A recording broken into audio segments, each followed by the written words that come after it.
Hari ini lembur lagi Mas, tanyaku pada Mas Adrian yang tengah bersiap pagi ini hendak berangkat kerja. Iya sayang, Mas pergi dulu ya, malam kalau kamu ngantuk, tidur aja nggak usah nunggu Mas pulang, kan Mas bawa kunci. Mas Adrian mengecup lembut pucuk kepalaku, dan beranjak hendak keluar rumah. Tak bisakah kamu izin untuk tidak lembur hari ini Mas? Aku juga butuh waktu kamu Mas.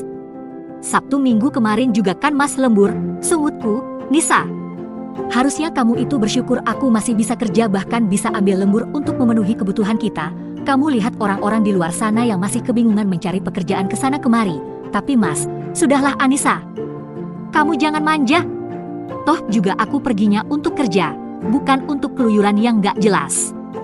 Harusnya kamu semangatin suamimu ini sebelum keluar rumah menjemput rezeki, bukan malah sebaliknya, ucap Mas Adrian sedikit kesal.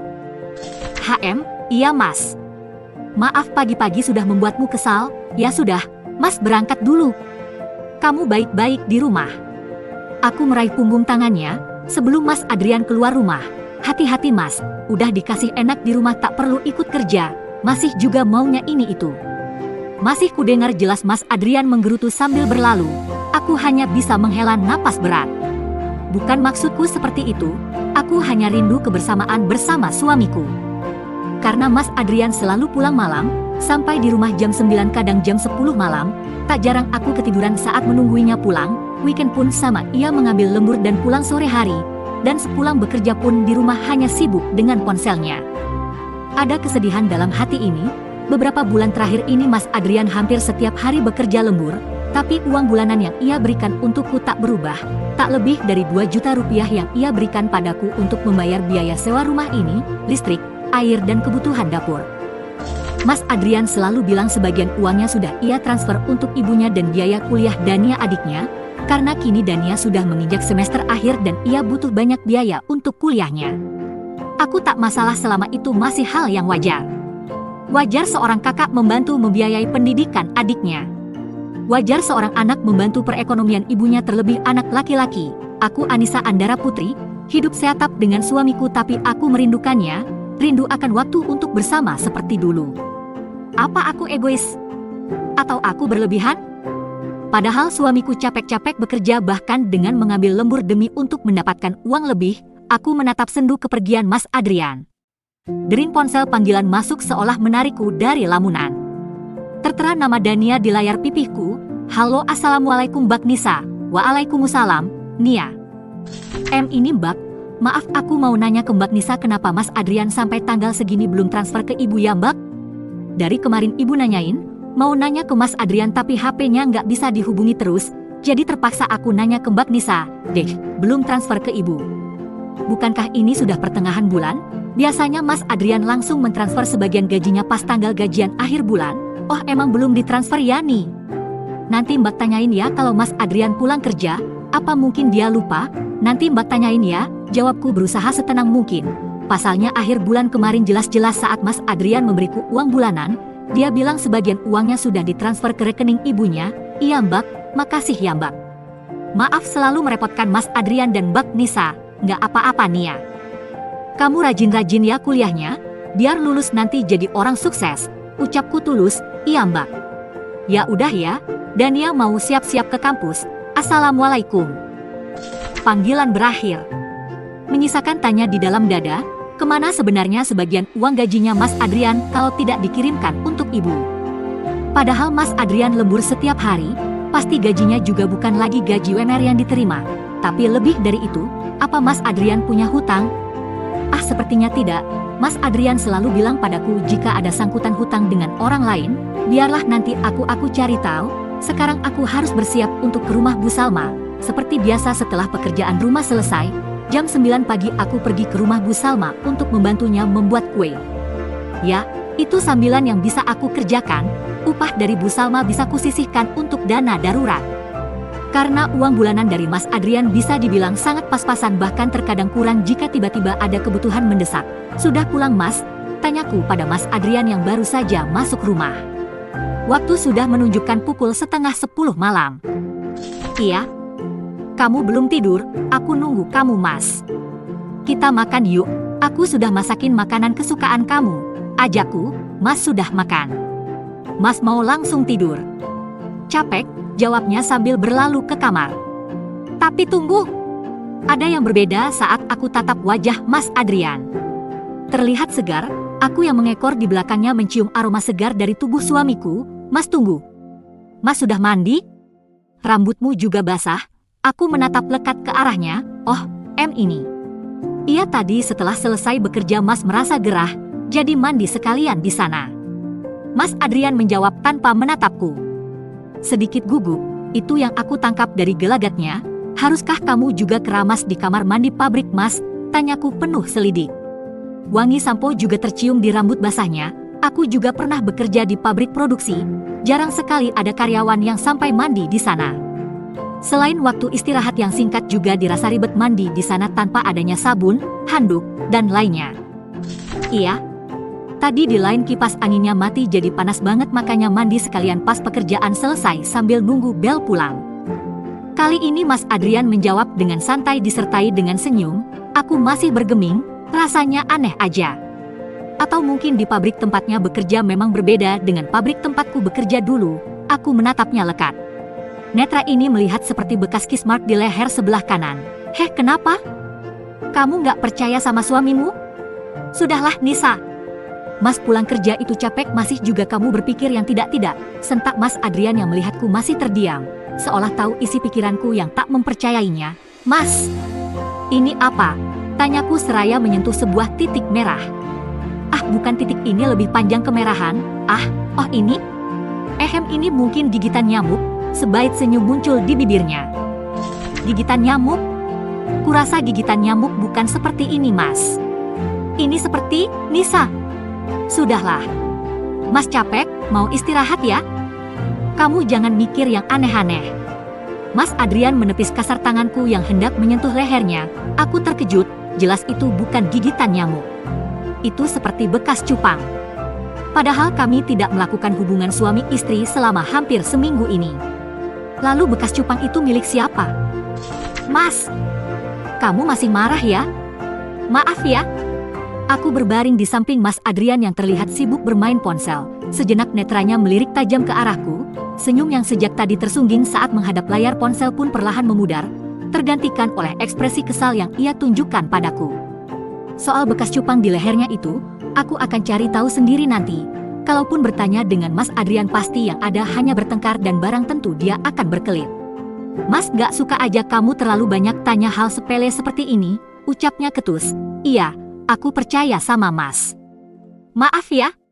Aku berusaha bersikap biasa saja. Padahal sesungguhnya aku curiga. Oh iya Mas, siang tadi Dania telepon katanya kamu belum transfer uang untuk ibu? Benarkah kamu belum kirimkan jatah untuk ibu, Mas? Bukankah akhir bulan kemarin waktu kamu ngasih aku uang bulanan kamu bilang, tanyaku. Oh, iya Mas lupa, nanti Mas transfer secepatnya, jawab Mas Adrian sedikit gugup, tumben kamu sampai lupa. Biasanya begitu gajian kamu langsung transfer sebagian untuk ibu, namanya juga lupa Nis. Oke, sebaiknya segera kamu transfer Mas, karena Dania butuh banyak biaya bulan ini untuk bayar praktek katanya, tegasku. Tengah malam aku terbangun karena kerongkongan terasa kering. Kutengok di sebelahku Mas Adrian sudah terlelap. Perlahan aku turun dari ranjang dan berjalan ke dapur untuk mengambil air minum. Tak lupa aku membawa ke kamar segelas penuh air putih untuk nanti jika aku haus lagi. Aku lihat Mas Adrian masih tertidur lelap, wajah tampannya terlihat damai dalam tidurnya. Ponsel yang sejak tadi dalam genggamannya perlahan terlepas dari tangannya dan merosot ke kasur. Aku mengambil benda pipih itu. Tak ada salahnya aku buka ponselnya, mungkin ada petunjuk yang bisa kutemukan. Aku menekan tombol power.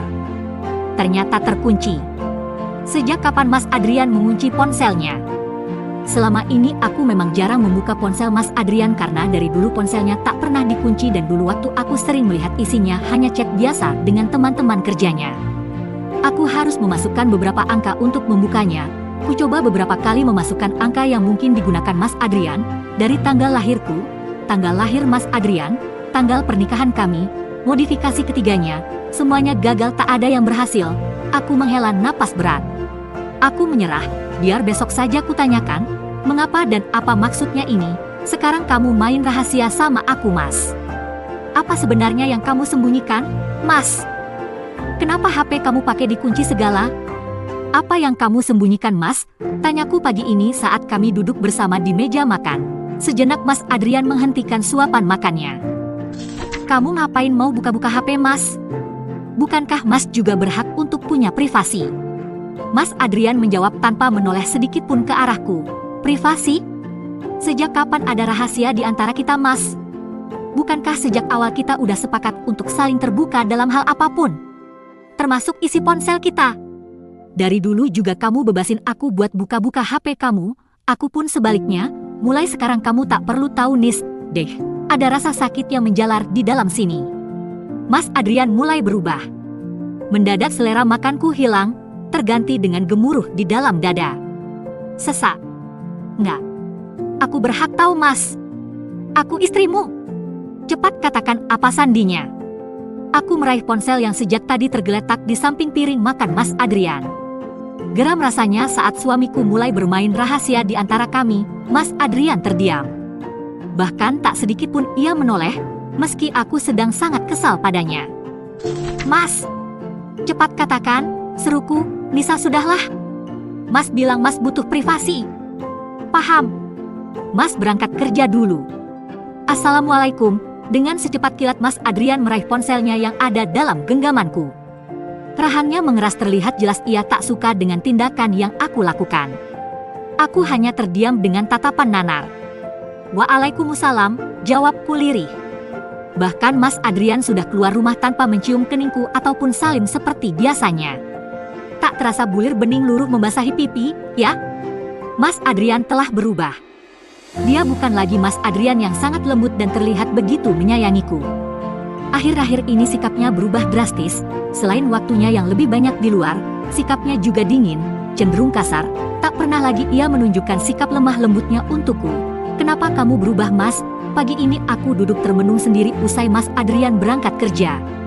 Memikirkan bagaimana langkah selanjutnya yang harus aku lakukan. Kecurigaan-kecurigaan muncul berturut-turut seolah memberi sinyal tanda bahaya yang harus mulai aku waspadai.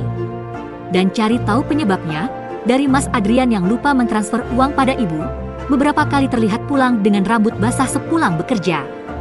Jika aku bertanya mengapa selalu mandi di pabrik, jawabannya selalu sama. Karena panas, padahal cuaca beberapa hari ini mendung. Sekarang ponselnya juga dikunci. Itu semua aneh, menurutku. Kalau di rumah pun Mas Adrian sibuk dengan ponselnya. Setiap hari pulang malam ia tak pernah mengeluh capek dan memintaku untuk memijitnya. Terkadang karena kasihan aku yang menawarkan diri untuk memijit punggungnya. Aneh bukan? Jangan ditanya soal nafkah batin. Kami pun jarang melakukannya, itu pun aku yang memintanya duluan. Karena Mas Adrian sudah lelah sepulang bekerja, terkadang aku berpikir apa Mas Adrian mulai bosan padaku. Usia pernikahan kami baru menginjak tahun ketiga, dan kami belum dikaruniai anak. Apa itu menjadi alasan dia bosan lalu mencari kesibukan di luar? Apakah itu yang membuatmu berubah, Mas? Hari terus berganti hingga di akhir pekan seperti biasa Mas Adrian pamit untuk berangkat bekerja mengambil lembur di hari liburnya. Aku semakin merasa jenuh dengan semuanya. Mas Adrian hampir tak punya waktu untukku. Aku putuskan untuk keluar sebentar ke minimarket di ujung jalan. Membeli beberapa kebutuhan kamar mandi yang sudah mulai habis. Berharap ini bisa sedikit mengurangi rasa jenuhku di rumah. Karena hari ini aku tidak ke rumah Bu Salma. Beliau ada acara keluarga di luar kota. Aku berjalan kaki menuju ke ujung jalan tempat minimarket itu berada. Hanya 5 menit berjalan kaki aku sampai di depan toko dengan logo warna merah, biru, kuning. Aku mulai memilih beberapa barang yang kubutuhkan dan memindahkannya ke dalam keranjangku. Namun tiba-tiba, brub, aku hampir terjatuh ke belakang karena keranjang belanjaanku terdorong oleh seseorang yang tengah berjalan bersisian di lorong antara rak barang. Barang belanjaanku jatuh berserakan. Maaf, Mbak. Aku nggak sengaja, ucap laki-laki itu. Aku masih sibuk memungut beberapa barang yang berjatuhan. Ia nggak apa-apa, balasku tanpa menoleh padanya. Ia pun ikut berjongkok dan membantu merapikan belanjaanku. Bak Nisa, ucap laki-laki itu. Aku pun menoleh ke arahnya. Laki-laki berperawakan tinggi putih, tersenyum padaku. Jika kuingat wajahnya seperti tak asing, ini aku Riko Bak. Temennya Mas Adrian, sahutnya seperti mengerti ekspresi wajahku yang tengah mengingat-ingat dirinya. Ya, aku ingat sekarang dia Riko, teman satu perusahaan dengan Mas Adrian. Oh ya, Riko teman kerja Mas Adrian ya? Apa kabar? Aku menyambut uluran tangannya. Usia Riko memang lebih muda dariku dan Mas Adrian, jadi ia sudah terbiasa memanggilku dengan Mbak. Beberapa kali aku bertemu dengannya di acara family gathering perusahaan. Alhamdulillah baik Mbak. Mbak Nisa sendirian? Mana Mas Adrian? Riko tampak celingukan mencari sosok suamiku. Mas Adrian hari ini lembur. Memangnya kamu nggak ambil lembur kok? Jawabku, lembur. Riko balik bertanya, dahinya mengernyit seolah bingung dengan apa yang aku katakan. Iya, lembur. Riko terdiam sejenak. Kemudian terkekeh, Mbak, sudah hampir setengah tahun ini perusahaan sedang mengalami penurunan produksi, jadi di semua bagian tidak ada yang lembur Mbak. Terang Riko berhasil membuatku tercengang. Apa? Aku terkejut bukan kepalang. Jadi selama ini suamiku pulang malam dan weekend masuk kerja perginya kemana?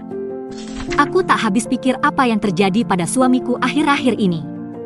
Pertemuanku dengan Riko siang tadi menambah satu lagi kejanggalan. Mas Adrian, kalau benar selama ini tidak ada lembur, lalu kamu kemana selama ini? Sepulang dari minimarket, aku memilih untuk main ke rumah Tante Ranti. Sejak ibuku meninggal tepatnya saat aku masih berusia 7 tahun, aku ikut dengan Tante Ranti, adik dari ibu. Sedangkan bapak, aku bahkan tak pernah melihatnya, karena beliau telah berpulang lebih dulu saat aku masih dalam kandungan. Setelah menempuh perjalanan hampir 20 menit menaiki angkot, aku sampai di rumah Tante Ranti. Assalamualaikum Tante. Aku mengucap salam seraya langsung masuk ke dalam rumah yang tidak sepenuhnya tertutup. Jam segini biasanya Tante Ranti sedang masak di dapur. Tante Ranti dan Om Edwin sudah seperti pengganti orang tuaku. Hanya mereka berdualah yang kumiliki, karena Tante Ranti dan ibu hanya 2 bersaudara. Sedangkan dari pihak keluarga bapak, aku sama sekali tak tahu apakah mereka masih ada atau tidak, karena dulu kami hidup di kampung ibuku. Setelah ibuku meninggal, aku dibawa Tante Ranti ke Jakarta bersamanya. Tak ada sahutan dari salam yang diucapkan. Rumah pun sepi, sampai aku memasuki dapur, tampak pintu belakang terbuka lebar, mungkin Tante Ranti lagi di belakang rumah. Aku pun langsung melangkahkan kaki memasuki pintu belakang. Sudah, jangan kamu hubungi aku lagi. Aku tidak tahu di mana Putri berada. Mungkin dia sudah tiada. Aku tidak tahu keberadaannya. Aku tidak bohong. Untuk apa aku bohong? Tante Ranti seperti sedang marah-marah dengan seseorang di telepon. Tapi tunggu, kenapa dia menyebut-nyebut nama Putri? Bukankah Putri itu nama kecilku dulu, saat ibu masih ada? Tapi entah mengapa sejak aku ikut Tante Ranti beliau jadi memanggilku Anissa. Sekarang Anissa tinggal di sini sama Tante ya. Di lingkungan baru ini kami panggil kamu Anissa saja. Karena tuh tetangga depan rumah namanya sama Putri juga, nanti jadi bingung kalau nama Putri ada 2, ucapnya terkekeh waktu aku baru saja pindah ke rumah ini. Memang tetangga depan rumah ada yang namanya Putri, tapi ia sudah sekolah SMU waktu itu. Sejak saat itu dipanggil dengan nama Anissa. Aku langsung mengangguk setuju karena aku juga suka nama Anissa, nama yang bagus menurutku. Silahkan kamu cari dia sampai ke ujung dunia pun kau takkan menemukannya. Putri sudah nggak ada. Tante Ranti mematikan teleponnya sepihak, sambil memijit pelan pelipisnya. Tante Ranti marah-marah, sama siapa Tan? Putri siapa? Apa yang dimaksud itu aku? Tante Ranti menoleh terkejut saat menyadari aku ada di belakangnya. Ah, Anissa. Sejak kapan kamu di situ? Sejak tadi Tan. Tante telepon sama siapa itu tadi marah-marah. Tanyaku lagi. Ah, oh. Itu tadi biasa orang iseng gak jelas, udah biarin aja. Kamu tumben datang ke sini, ada apa? Tante Ranti menjawab dengan gugup walau akhirnya dia bisa langsung menguasai keadaan dan merangkulku untuk masuk ke dalam rumah. Kamu sehat Nis? Alhamdulillah sehat Tante. Tante beneran gak apa-apa? Tanyaku khawatir. Karena saat selesai marah-marah dengan si penelpon, wajah Tante Ranti terlihat pucat. Nggak apa-apa, biasa aja kok. Mungkin Tante hanya kurang istirahat. Duduk Nis, kamu sehat kan? Adrian memperlakukan kamu dengan baik kan? Kami duduk di kursi makan, aku menuang segelas air putih untuk Tante Ranti yang masih terlihat pucat. Minum dulu Tan, aku menyodorkan segelas air putih padanya. Tante Ranti meraihnya dan langsung meneguknya. Alhamdulillah aku sehat Tan. Soal Mas Adrian. Itu dia Tante, aku merasa dia menyembunyikan sesuatu dariku. Tante Ranti menyipitkan netranya. Kemudian mengalihkan pandangannya ke arah lain. Sesuatu apa? Mungkin itu perasaanmu aja Nis. Adrian itu kan laki-laki yang baik dan bertanggung jawab. Kamu harus percaya sama dia. Hormati dia, dia itu suamimu Nis. Tante Ranti masih berucap tanpa memandangku. Iya Tan. Nisa ngerti, tapi entah kenapa ada yang mengganjal. Bisa merasa Mas Adrian seperti tidak jujur, ucapku sendu. Tante Ranti menghela napas berat, kemudian menatapku. Tatapan sedih. Aku melihat ada kaca-kaca memenuhi sudut netra tuanya. Tante. Maaf Nisa, jadi cerita masalah rumah tangga Nisa dan membuat Tante sedih. Maaf Tante. Buru-buru aku meraih jemari tangannya. Tak ingin membuatnya sedih. Bahuku Tante Ranti sudah seperti ibuku sendiri. Bahkan garis wajahnya juga begitu mirip ibu. Ketika aku menatapnya, aku seperti menatap ibuku. Gak apa-apa. Tante gak apa-apa. Tante minta kamu yang kuat ya sayang. Maafkan Tante. Maafkan Tante, ucap Tante Ranti yang hampir menangis kemudian bangkit dan masuk ke dalam kamar. Meninggalkanku sendirian di ruang makan, dengan berbagai kebingungan bergelayut di kepala, kenapa Tante jadi menangis dan minta maaf? Terus saat tadi menelpon seseorang kenapa ia seperti ketakutan? Bahkan menyebutkan nama Putri? Entah mengapa hati ini yakin, yang dimaksud adalah aku. Assalamualaikum, MAH, suara salam dari luar rumah, suaranya Om Edwin. Om Edwin memang punya bengkel yang tak jauh dari rumah, jadi dia bisa pulang kapanpun saat mendesak atau untuk sekedar ngopi dan makan siang. Biasanya Om Edwin pulang ke rumah. Waalaikumsalam Om, sahutku. Aku meraih punggung tangannya dan menciumnya. Taksim, Nisa. Kapan datang? Di mana tantemu? Ada di kamar Om. Tadi seperti habis nelpon seseorang seperti marah-marah kemudian masuk kamar. Jelasku, pasti diteror lagi. Mereka masih tetap sama, tak menyerah. Om Edwin seperti bergumam, tapi terdengar jelas di telingaku. Mereka siapa Om? Oh tidak. Om temui tantemu dulu ya. Ingat selalu pesan Om ya. Kamu harus selalu waspada dan hati-hati dimanapun kamu berada. Aku hanya mengangguk. Om Edwin masuk ke dalam kamar. Selalu begitu, sedari aku kecil dulu pesan yang sama sekali Om Edwin katakan. Bahkan aku tak diizinkan untuk pergi jauh-jauh. Untuk sekolah saja, aku hanya boleh mendaftar ke sekolah yang tak jauh dari rumah. Padahal dulu aku ingin sekali masuk ke SMU favorit. Aku memutuskan untuk duduk-duduk di ruang tengah menunggu Tante Ranti keluar kamar. Mau pulang juga di rumah sepi. Lebih baik aku di sini dulu.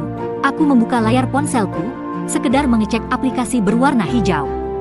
Ternyata sama, peranku sejak sejam yang lalu belum juga dibuka oleh Mas Adrian. Mereka lagi? Sudahlah MAH. Lebih baik kita bicarakan saja dengan Nisa yang sebenarnya, biar dia juga mulai mempersiapkan diri. Kamu lupa Mas, bahkan anak kita juga sudah menyakitinya. Aku juga tak tega untuk menambah lagi bebannya. SSSTT. Jaga bicaramu MAH. Sayup-sayup terdengar suara Om Edwin dan Tante Ranti berbincang dari dalam kamar. Pintu kamarnya terbuka sedikit. Aku yang berada di ruang tengah tepat di depan kamar mereka bisa mendengar jelas percakapan mereka. Sekali lagi namaku disebut, anak mereka yang menyakiti?